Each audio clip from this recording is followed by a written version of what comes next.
So we have talked in here about Nikolai Bernstein, I believe. Yeah, to some degree. Nikolai Bernstein. Bernstein. Hmm?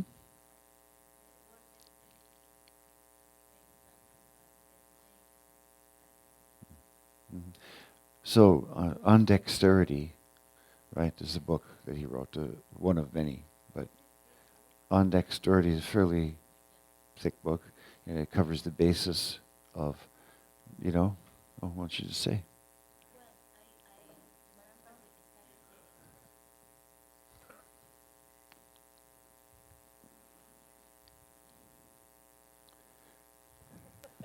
I just remember it. I don't think I can say much, but I started reading it, and then I gave up basically because it was really big. Mm. That's it. Okay. Any other memories of? So Bernstein was interested in how anything can move at all, right? Just anything. How does an animal or an insect have a referent to be able to orient itself, so that the orientation of the animal could determine something about how it would move. So a good example would be an airplane. So he often used an airplane as an example. So you just have little flaps on the wings of the airplane, right? That could help it go up and down. Then you have a rudder and a tail coming out from the tail. That goes left and right and steers the plane that way. But if you have a really good pilot in a test airplane or a latest model of a jet fighter or something, they could just move around like it's completely amazing. If you've ever seen pictures from like World War II airplanes, it's like that's a laughing stock now. That's because these planes move like an insect, and insects are studied a lot to determine qualities of motion for aircraft. Not animals and birds anymore, right? It's not like an airplane's like a bird, which used to be the idea long ago, but it's more like an insect. So if you have an object like an airplane, which is a rigid trunk, rigid wings, immovable, we hope they're immovable, but then these little flaps and a rudder, it can turn in any direction. Right? It can go around and around itself. It could just spiral. It could go upside down, back up again, upside down, back up again. It could go up very abruptly and back like a back flip, right? It could just go right around. It can do that forwards and flip. It can do almost anything. And it's only has, because there's only two things that can move, right? The flap and the rudder. That's got 2 degrees of freedom. The airplane has only 2 degrees of freedom. But yet it can do, countless numbers of things. And many insects only have 1 or 2 degrees of freedom, and where something can move. But a fly, right now there's a lot of research on flies and the brains of flies and things like that because of their extreme coordination. Right? It's just, complete reversals, just sudden, how does it do it? It throws its body forward and turns around and comes back. Whoa! Darn, darn. Can't catch the thing. Stop bugging me. So it does that with very few degrees of freedom. Right? So here we have a problem. We have 206 bones. The potential for degrees of freedom is huge. So you know right away by looking at the joints, the number of the joints, and the possible articulations of the joints, the range of all of them combined, you know that this animal has a large brain. It has to. It couldn't organize all of this. We use the word organization a lot, right? But you couldn't organize this. It would just take so much of your conscious attention, so much of your conscious mind, just to pay attention to like, oh God, if I lift my right arm, where's my way? Oh God, I'm going to go over to the left. I think I'm going to fall. But you don't think that, right? You just lift your right arm. You don't realize all the things unconsciously happening for you so you can actually stand there as the arm goes up, especially after the side. By any means, you should fall over. No. Right? But you don't. Right? Because there's an inhibition of all kinds of movements that are supporting movements for you, but they're inhibited from your awareness. Because, in fact, if you pay too much attention to them, not once or twice, like in a lesson where you're learning something, yeah, but just in general in life, survival of the species depends a lot on our unconscious mind organizing movements for us and arranging and managing them. Yeah? Follow, or is that? Yeah. So, all right, so here we go. Take your hand. Stick up a finger, hold up a finger, and just move it like so. All right, so you're holding that's anything. In the room, this stays there, so you're right in front of your finger. And then you bend everything else around that joint. That joint only now has 1 degree of freedom. That's all it can do is that tiny, look, that's like, right, that's it.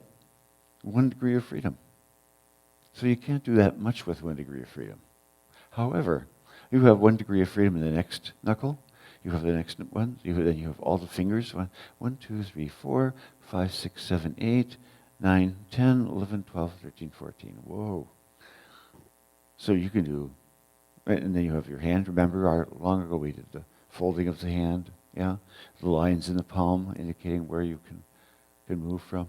So if you have all of those added together, even though it's 1 degree of freedom per joint, when you add all that number of joints up, you have an awesome amount of degrees of freedom. You have a huge amount. An amount that other animals couldn't control. Right? Their brains have to grow as the joints expand into different degrees of freedom, and you can clench fists, you can do delicate, fine things. As you develop that dexterity, right, which dexterity is a key word to Bernstein. As you develop that dexterity, then you'll make more and more use of the degrees of freedom that you have.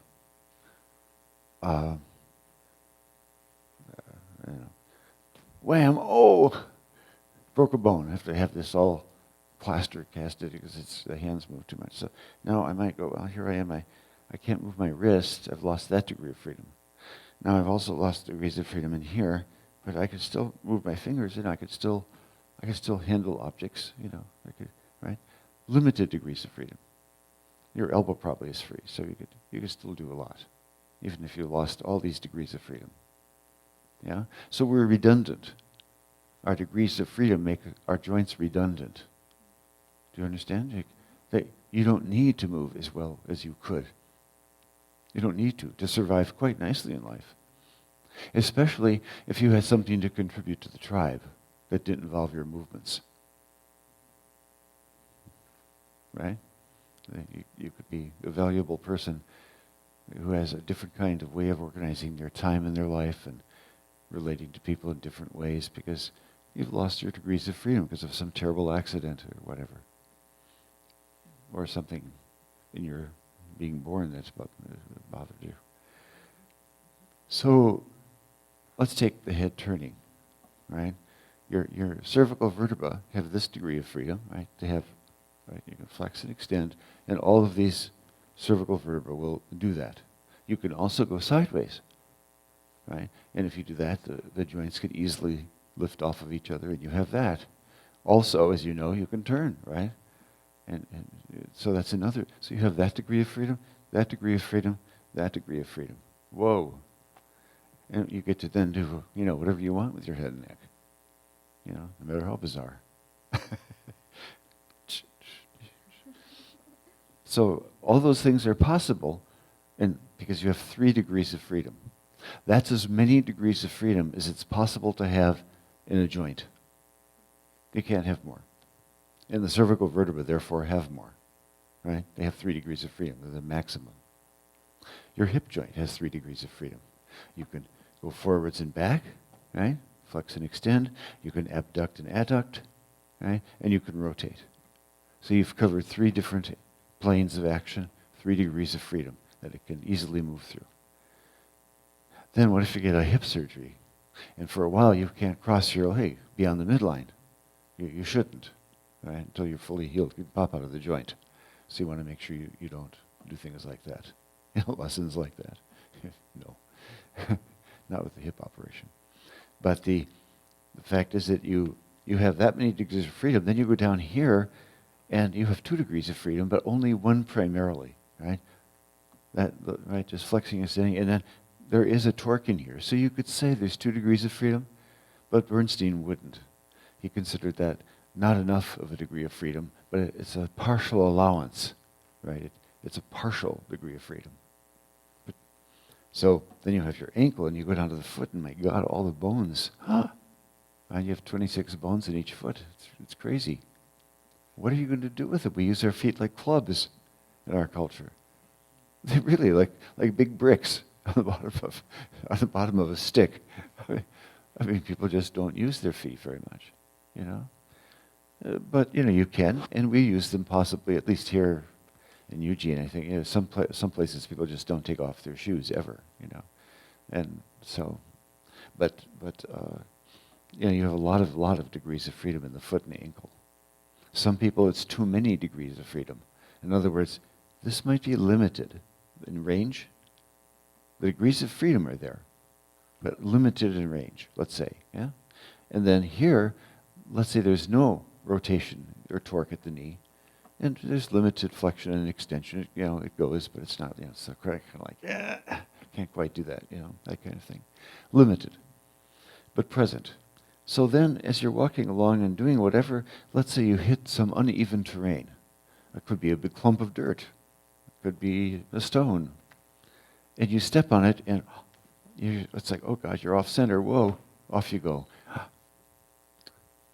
Didn't have enough degrees of freedom to save yourself. Because this was limited, and it all had to go here. And therefore the demand on you, when you step on that uneven thing that might supinate you too much, it's just too much. The demand here becomes too much. Does that make sense? So if you have more freedom within your 3 degrees of freedom and more freedom here, then you'll be better off here. And that's true anywhere with, I could give the same talk about if you couldn't move this, you know, is this that moved? And how much it might bother your hip.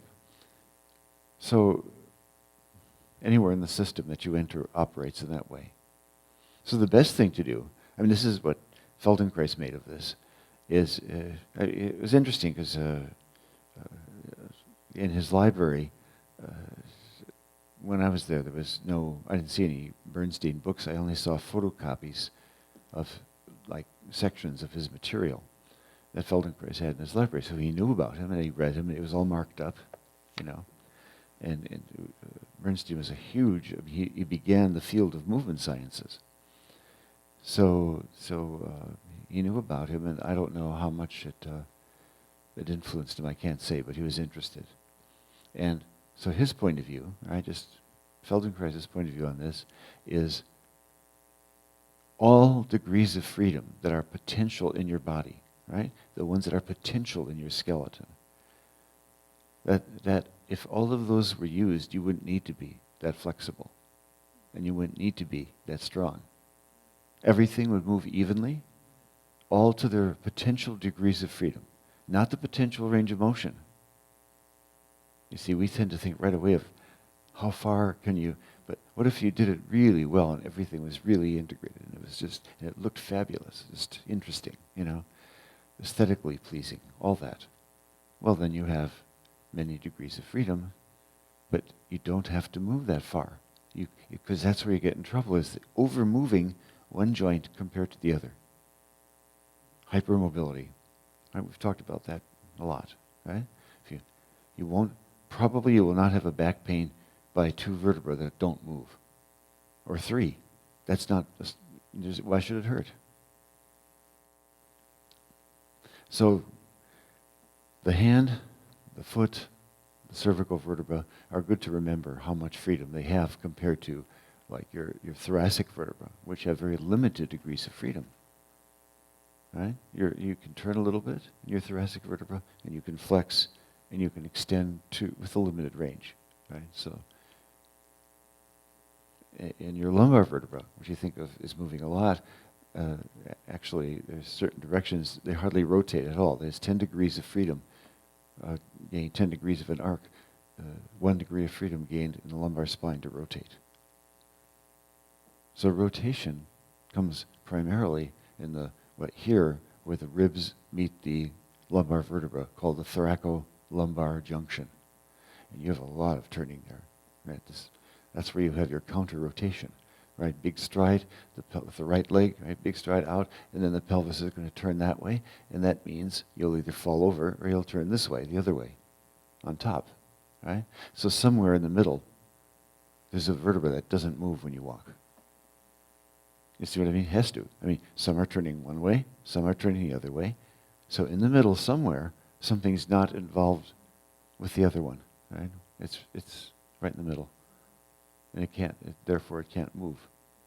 Something has to be that way if you twist the spine. Something has to not move if you have counter rotation. Okay?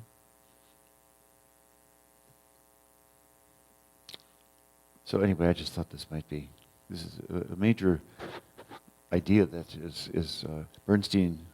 Well, first of all, he was Jewish and he was in Russia, so he had a hard time. But he was allowed to travel. The background to that is very simple. Soviet scientists they did not want them defecting. It's just very simple. And it so happened that a large number of Jewish scientists were in Russia, so it also seemed almost anti-Semitic. But really it was more about, don't let them get out of here, you know. But they gave Bernstein full travel rights, so he came to North America a couple of times. He frequently went to Europe, and so word got out about his works. But once he died, it was just, it was almost like good riddance, just more trouble for the state, really. But now a lot of his works have been rediscovered, reprinted, and on Dexterity, which is an old book, was republished, I guess, right, 10 years ago, where it translated into English. I don't know which. What's that? Latosh and Turvey. Huh. So, yeah, you might find it interesting. It is a very difficult book, but there are articles that he has that are a lot of his own work up, that he's written. So, it's very interesting. So a person can perform any movement, right? Like considering how many degrees of freedom were used. Right? So look, you'd have one, right?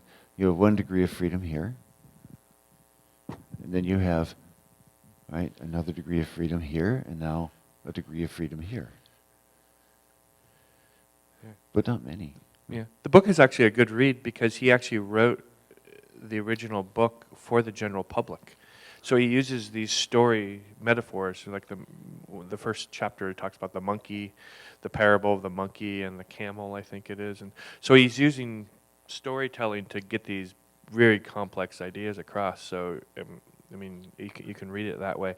And then in the North American edition by Latosh and Turvey, they added articles commenting on these ideas, which are really good reads too. So it's just a good reference. I think like the first year or two, I think I sent the PDF to the group or something. It's a book. I'll look through my files, but it's a big book and it's expensive, so I have it on PDF. On Dexterity. Does it also talk about the etymology of dexterity, I believe? That's what I remember the most. That was Sure. really interesting. Well, again, his interest was in how does anything move, right? Because if you can't have a skeletal animal, right, an animal with an endoskeleton, without limitations on the degrees of freedom, or you'd be unstable. It would be really impossible. I mean, you just like all degrees of freedom, constantly undulating around, oozing, right? Yeah, like a jellyfish. Well, there's of course, all those animals don't have an endoskeleton. So right, you have to have something to stabilize you, and that's a limitation on your degrees of freedom. So his idea, he's the one who really came up first with the idea of constraint in a system, right? Constrain a degree of freedom, and then see what does the person do. In fact, what it might do is wake up their brain into a whole new way of moving. Right? By starting with the inhibition of habitual movements, by stopping the degrees of freedom. I mean, how do you stop somebody? Just go, stop? You see what I mean? But if you can go, okay, we're going to restrict this degree of freedom. We'll tie you up or don't move it, whatever. And then see, what does the person's nervous system come up with? What's the solution to moving from here to there?